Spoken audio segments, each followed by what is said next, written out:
Shocking rumors are swirling in the F1 world about why Sergio Perez has kept his Red Bull seat against all odds. Could there be corruption behind the scenes?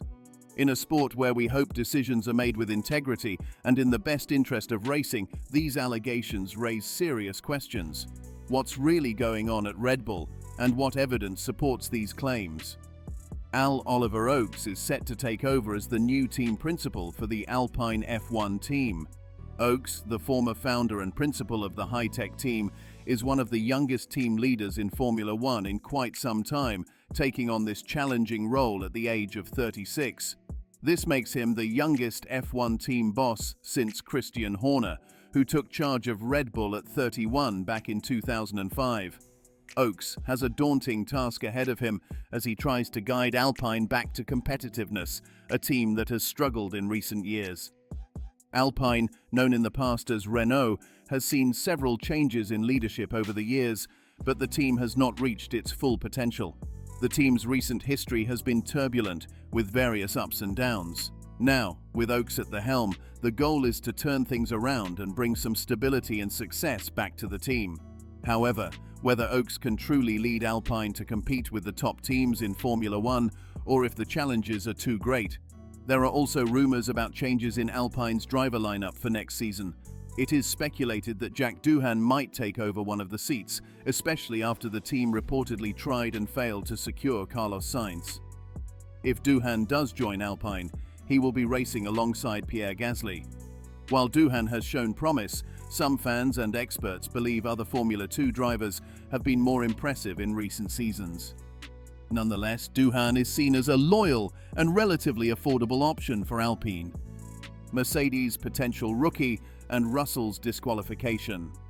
On the Mercedes side, there is talk about potential rookies, with Toto Wolff hinting that Kimi Antonelli might be in line for a seat. While the possibility of Sainz joining Mercedes has been ruled out, Antonelli's contract could be confirmed by the Monza race. Meanwhile, the controversy surrounding George Russell's disqualification at the Belgian Grand Prix raised questions about Mercedes' operations.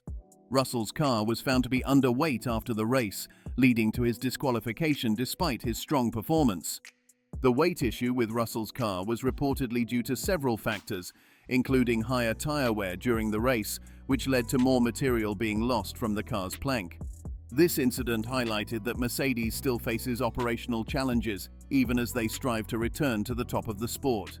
The team's explanation of the issue pointed to the complexities of managing car weight and tire wear, emphasizing the fine margins that can make or break a race. During the recent Grand Prix, George Russell faced multiple challenges that led to his disqualification. One significant factor was his weight loss during the race, mainly due to water loss, which contributed to the car being underweight. Additionally, the long stint on his tires caused them to lose more rubber than expected. Mercedes, however, should have been more vigilant in managing these issues.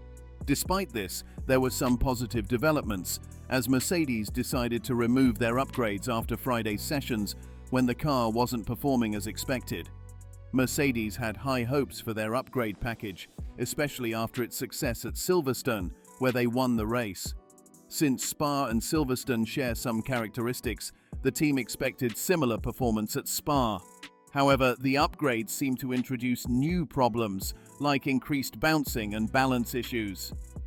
Andrew Chauvelin, Mercedes' engineering director, mentioned that the team believes these issues were due to how the car was run, not the upgrades themselves. Mercedes remains confident that they can reintroduce these upgrades successfully at the Zandvoort race after the summer break. The changing dynamics of F1 teams. As the season progresses, the dynamics within Formula One teams have shifted noticeably. The first 7 rounds of the season featured Red Bull and Ferrari at the top of the standings, but the following 7 rounds have seen significant changes. Teams like McLaren and Mercedes have climbed the order, scoring more points than Red Bull and Ferrari. On the other hand, teams like Haas have also shown improvement. This shift in performance is indicative of the intense competition and the impact of mid-season developments. Sergio Perez, the Red Bull driver, has been under immense scrutiny due to his inconsistent performances this season. While many in the F1 community speculated that Red Bull might replace Perez, The team has confirmed that he will stay for now. However, Red Bull's management, particularly Christian Horner and Helmut Marko, has expressed mixed sentiments about Perez's future. Horner initially supported Perez, but his tone shifted recently, indicating dissatisfaction with Perez's results. There is an ongoing power struggle within Red Bull regarding Perez's position. Helmut Marko, who is known for his strict approach, reportedly wanted Perez out, while Horner appeared more willing to give him a chance. However, this has led to speculation about whether Horner genuinely wanted Perez to stay or if there were other influences at play. The late Dietrich Mateschitz, Red Bull's founder, was known for his decisive leadership, and some believe that if he was still in charge, Perez would have been replaced by now. The internal dynamics at Red Bull have likely shifted since Mateschitz's passing, leading to more leniency in Perez's case. Despite Perez's early reputation as a pay driver, he has proven his worth over time. Nevertheless, many believe that several other drivers have performed better but lost their seats, while Perez remains with the team. Red Bull's decision to keep Perez, at least for now, suggests that internal politics and financial considerations might be influencing their choices. So, Marko was quite explicit when he mentioned that the team's roster would be reshuffled for 2025, possibly even sooner. With Perez's performance under scrutiny, questions remain whether he will complete the current season with Red Bull. Perez has historically done well at circuits like Baku and Singapore, and the next few races could determine his fate. If he fails to deliver strong results in these upcoming races, it might signal the end of his time with Red Bull. Despite some recent struggles, Perez's early success at Red Bull and his history as a strong driver kept him in the seat longer than many expected. However, recent rumors and team dynamics suggest that even his past achievements may not be enough to secure his future. The motorsport community was buzzing with rumors that Perez was on his way out, with Daniel Ricciardo poised to take his place. These rumors were so strong that it was believed the decision had been made and Perez would be out after the summer break. However, this decision was unexpectedly reversed, raising eyebrows across the paddock.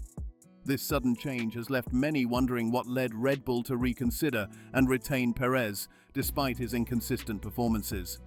A shocking rumor that has gained traction is that Liberty Media, the owners of Formula One, intervened to prevent Perez from being dropped. It's suggested that Liberty Media feared a significant revenue drop at the Mexican Grand Prix in October if Perez, a national hero in Mexico, was not on the grid. Red Bull, it is rumored, may have been pressured to keep Perez to ensure the success of the event and maintain viewership in key markets such as Mexico and the United States. Another layer to this complex situation involves Carlos Slim, one of the wealthiest individuals in the world and a longtime supporter of Perez. Slim has significant influence and reportedly made a substantial investment in F1 TV, owned by Liberty Media. The theory is that Slim used his influence to ensure Perez remained at Red Bull, possibly leveraging financial incentives or the threat of withdrawing support. This economic angle adds another dimension to Perez's continued presence at Red Bull, highlighting the role of money and influence in decisions that impact the sport. If these rumors are true, they raise serious questions about the integrity of Formula One as a sport. The notion that financial interests and entertainment value could outweigh competitive fairness is troubling. If Red Bull loses the Constructors' Championship this year, there may be fingers pointed at the decision to retain Perez for economic reasons rather than competitive ones. Amidst the Perez drama, another storyline quietly simmers in the background: the future of Adrian Newey, Red Bull's legendary designer. Speculation continues about where Newey might go next, with rumors linking him to teams like Aston Martin, McLaren, and even Ferrari. Eddie Jordan, a key figure in F1 management, suggested that Red Bull should do whatever it takes to keep Newey, but it may be too late. So, what do you think of the shocking Perez's Red Bull contract corruption rumors? Comment below and subscribe for more.